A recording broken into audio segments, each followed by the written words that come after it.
Welcome. Today we're doing a deep dive into a really unique work of historical fiction. Mhm. It's Aleph Shafak's 2014 novel, The Architect's Apprentice.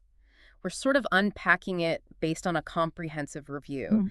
And our mission really is to pull out the core insights from this really richly woven story. Yeah, gets straight to the heart of it. Exactly. The themes, characters, and that incredible historical backdrop. And we're talking, 16th century Ottoman Empire. Yeah. Istanbul at its glittering height. Quite the setting. Absolutely.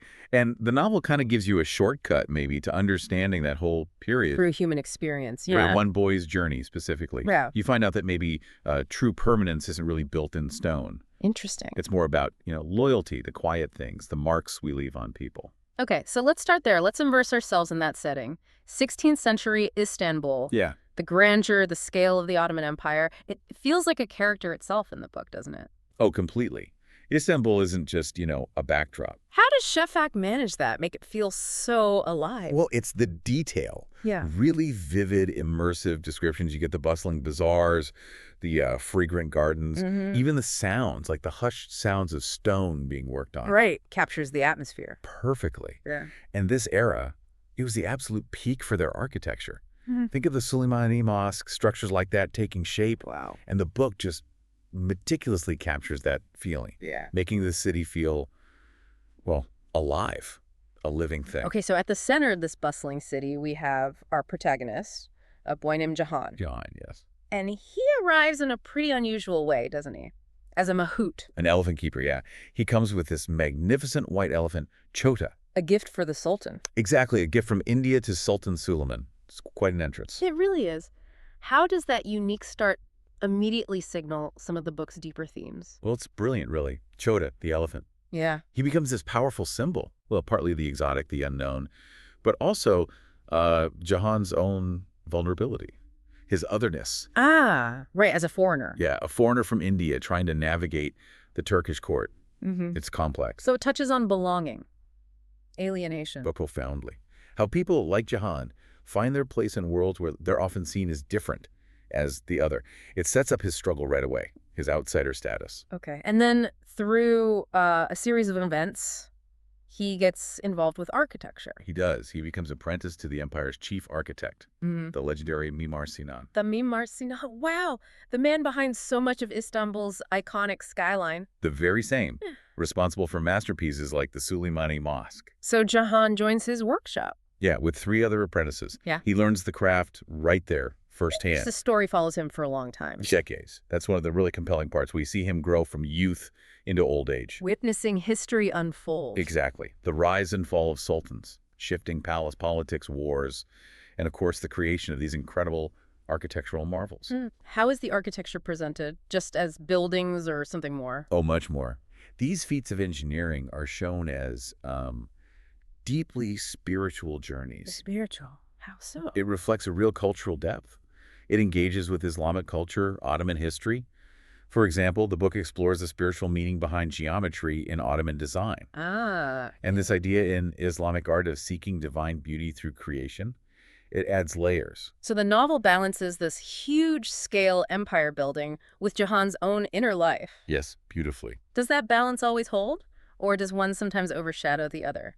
Especially thinking about this theme you mentioned, permanence versus impermanence. That's a good point. I think Shafak mostly pulls it off. And that tension is actually where the book really hits its stride. Right. It forces you to ask, if even these grand buildings could be destroyed by time or war, what actually lasts? What truly endures? So architecture becomes a metaphor. A really powerful one for memory, for identity, for that basic human drive to leave some kind of mark on the world. Shafak seems to suggest our real legacy isn't just the monuments, but maybe the invisible things, the memories, the identities we shape in ourselves and others. So alongside the grand designs, the history, Jahan's personal story is key.